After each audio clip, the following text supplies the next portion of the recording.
আসসালামু আলাইকুম। আশা করছি সবাই ভালো আছেন। আলহামদুলিল্লাহ আমরা বেশ ভালো আছি। এই তো বড় ছেলের রুমে চলে এসেছি। দেখতেই পাচ্ছেন সোফার কাভারগুলো খুলে নিয়েছি। আর এই যে জানালা, এখন তো প্রচণ্ড গরম। এইভাবে খুলে রাখলে কিন্তু আমাদের বাসায় প্রচণ্ড বাতাস ঢুকে। দেখতেই পাচ্ছেন গাছের পাতাগুলো কেমনে নড়াচড়া করছে। আর যেহেতু প্রচণ্ড গরম, এই গরমে কিন্তু এতটুকু বাতাস অনেক কিছু। তো যাই হোক, সোফার কভারগুলো খুলে তারপরে আমি কিন্তু ভিজিয়ে রেখেছি। তারপরেই চলে এসেছি আপনাদের সাথে হালকা পাতলা একটু শেয়ার করার জন্য। এই যে দেখতেই পাচ্ছেন ছোটো ছেলের রুমটা থেকেও কিন্তু আমি সোফার কভার খুলে নিয়েছি। আর এই যে দেখেন, এই যে আমি কিন্তু এগুলো আগেই ভিজিয়ে রেখেছি, তারপর আপনাদের সাথে শেয়ার করলাম। আর পাশাপাশি ছেলের ব্যাগটাও একটু ধুয়ে পরিষ্কার করে পানি ঝরার জন্য উপরে তুলে রেখেছি। এখন খুব সুন্দর করে বারান্দাতে রোদে দিয়ে দেবো। তো বেশ কিছুক্ষণ পরেই আপনাদের সাথে আবার আসলাম শেয়ার করতে। অফ ক্যামেরাতে আমি কিন্তু কাপড় চোপড়গুলো সমস্ত সব ধুয়ে নিয়েছি এবং রোদে দিয়ে দিয়েছি। আর সোফার কাপড়গুলো নড়াচড়া দেখেই বুঝতে পারছেন যে আজকে প্রচণ্ড বাতাস আছে এবং রোদটা একটু কম। তো তারপরেও যে পরিমাণে গরম আর বাতাস আছে, আর পরবর্তীতে কিন্তু অনেক রোদ উঠেছে। তো সোফার কাপড়গুলো কিন্তু আমার শুকিয়ে গেছে। তো ভেবেছিলাম রান্নাটা করব পরে, আগে গোসল করে নিব। তা দেখলাম যে হয়তো বা একটু দেরি হয়ে যেতে পারে। অফ ক্যামেরাতেই ডাল বসিয়ে দিয়েছিলাম। এখন আমি এক এক করে সমস্ত রান্নাগুলো করে নিব, তারপরে আমি বিভিন্ন কাজ করব। তো আজকে যেহেতু বুয়া আসে নাই, আমার একটু ঝামেলাই হয়ে গেছে। যদি বলে যায় তাহলে কিন্তু একটা সুবিধা, আর না বলে কয়ে যদি এইভাবে আশা বন্ধ করে দেয় তাহলে কিন্তু বিপাকে পড়তে হয়। ওনারা আসলে এই জিনিসগুলো বুঝতেই চেষ্টা করে না। তো আমি ভেবেছিলাম যে উনি যেহেতু আসবে আমি এই কাজগুলো করেই গোসল করে ফেলব। কিন্তু যখন দেখলাম যে 12টার বেশি বেজে গেছে, আমার রান্না মোটামুটি শেষ, এখনও উনি আসছে না, তখন আমি আর গোসল করতে পারলাম না। গোসল পরেই করলাম। আমি ঘর বাড়ি টুকটাক আবার ঝাড়া মোছা দিয়ে একবারে ঘর ঝাড়ু দিয়ে পরিষ্কার করে তারপরে আমি গোসলটা করেছি। এরই মাঝে দেখতেই পাচ্ছেন আমি কি রান্না করেছি। আজকে পাতলা ডাল আম দিয়ে আর হলো করলা ভাজি করেছি। পাশাপাশি একটু কয়েক টুকরা মাছ ভুনা করে নিলাম। এত গরমে কিন্তু ভুনা ভুনা জিনিস খেতে ভালো লাগে না, তারপরেও একটু তাড়াতাড়ি করার জন্য এই কাজটা আমি করেছি। যাই হোক, এখানে আমার মোটামুটি সমস্ত রান্নাগুলোই কিন্তু শেষ হয়ে গেছে। পরবর্তীতে যে সমস্ত কাজ করেছি আমি অফ ক্যামেরাতেই করেছি, কেননা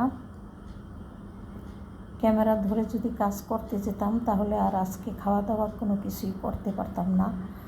যেহেতু অনেক কাজ করেছি, আর গতকালকে এই চাপটি পিঠাগুলো বানাইছিলাম, তার কিছু গুলা আর কি রয়ে গিয়েছিল ফ্রিজে।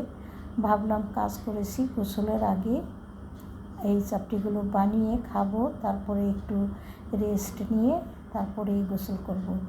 বুয়া যেহেতু আসেনি, ঘরের অনেক কাজ আমাকে করতে হয়েছে। কেন করতে হয়েছে? যখন আমি বুয়া নেই, ঘরের কাজ বা একটু ঝাড়ু মোছা করতে গেলাম, তখন দেখি এদিক সেদিক খুব এলোমেলো হয়ে আছে বা অনেক কিছুতে ধুলা পড়ে আছে। তো সেইগুলো আর কি করার, রেখে তো আর আসতে পারি না। বুয়ারা কাজ করলে হয়তো রেখেই চলে আসতো, কিন্তু আমাদের পক্ষে তো আর ওটা সম্ভব না। তো অফ ক্যামেরাতে আমি কিন্তু সেই ধরনের কিছু মানে খোঁচাখাচির কাজ বা একটু লুকিয়ে থাকা কাজগুলো করে নিয়েছি।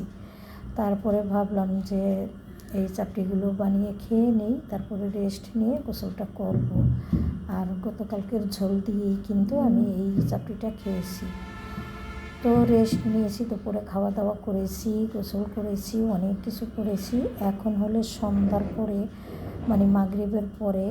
তো আর কোনো কিছু আপনাদের শেয়ার করতে পারিনি আপনাদের সাথে। চলে আসলাম মাগরিবের পরে, একটু বাইরে গেছিলাম প্রয়োজনে, মানে হাঁটাহাঁটি করতে বা অন্য কোনো কাজে।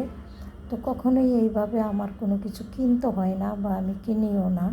চোখের সামনে দেখলাম যে রসুন এবং পেঁয়াজ খুব সুন্দর, তাই ভাবলাম কিছু রসুন আর পেঁয়াজ আমি নিয়ে যাই। তো এই পেঁয়াজ আর রসুনগুলো কিন্তু আমি কিনে এনেছিলাম। এখানে 5 কেজি পেঁয়াজ আর 1 কেজি রসুন আছে। এই 6 কেজি নিয়ে 5 তলার উপরে উঠতে কিন্তু আমার ভীষণ অসুবিধা হয়েছে। তখন ভাবলাম যে আসলে পুরুষ মানুষ কীভাবে বাজার করে এবং উপরে ওঠায়। চাউলের বস্তা বা বিভিন্ন রকমের ভারী কিছু আনলে তো মানুষ দিয়েই করে, কিন্তু এই সচরাচর যে 5 কেজি পেঁয়াজ বা আটা, ময়দা বা ডাউল, এই সব জিনিস বা তেল, এগুলো তো নিজেদেরই উঠাইতে হয়। আর প্রতিদিন বাজার করা একটা খুবই কষ্টকর বিষয় আসলে ভাবলাম তখন। যাই হোক, এখানে পেঁয়াজ আর রসুন ঢেলে রেখে মনে হলো যেন বাসায় অনেক জিনিসই বয়াম থেকে ফুরিয়ে গেছে, সেগুলোও একটু রিফিল করে নিই। তো যাই হোক, এখানে বেশ কিছু মশলা আমি রিফিল করে নিলাম। আর এই মশলাগুলো কিন্তু আমি আসলে আজকে কিনে আনিনি, এইগুলো ঈদের আগের বা রোজার আগেরও কিনা ছিল। বেশ কিছু জিনিসই আমার এই পর্যন্ত শেষ হয়ে গেছে, তাই ভাবলাম ওই যেহেতু ঘরে আছে একটু রিফিল করে নিই। তো দেখতেই পাচ্ছেন এখানে হলুদ, মরিচ আর সেই সাথে ধনিয়া গুঁড়াগুলো আমি বয়ামে উঠিয়ে নিলাম।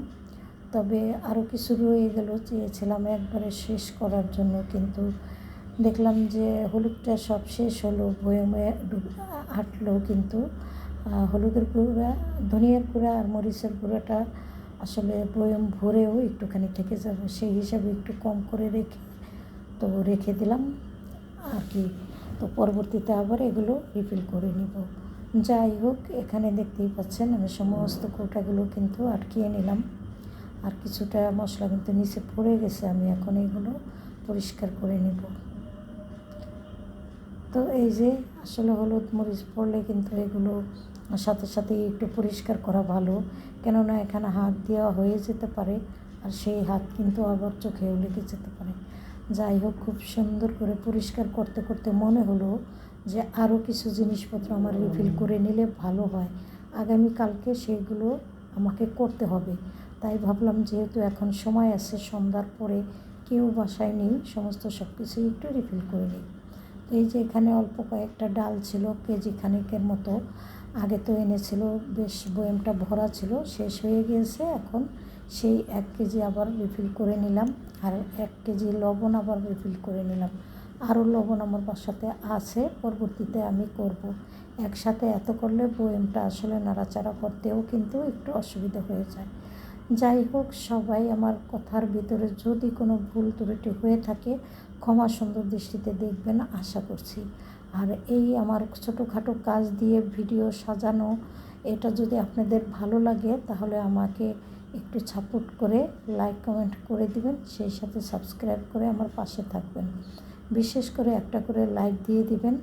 অনেকে আমার ভিডিও দেখা শুরু করেছিলেন, তবে আমি কিন্তু আসলে ভিডিও করা ছেড়ে দিয়েছিলাম, কেননা অনেক সময় আমার মনটাও নষ্ট হয়ে যায়। আর রোজার মাসে ঈদের সময় যেহেতু বাড়িতে গিয়েছিলাম, বাড়িতে গিয়ে আমার পক্ষে ভিডিও করা সম্ভবই হয় নাই বা সম্ভাবনা, আর সেই কারণে কিন্তু আমি বাসায় এসেও কোনো ভিডিও করি নাই।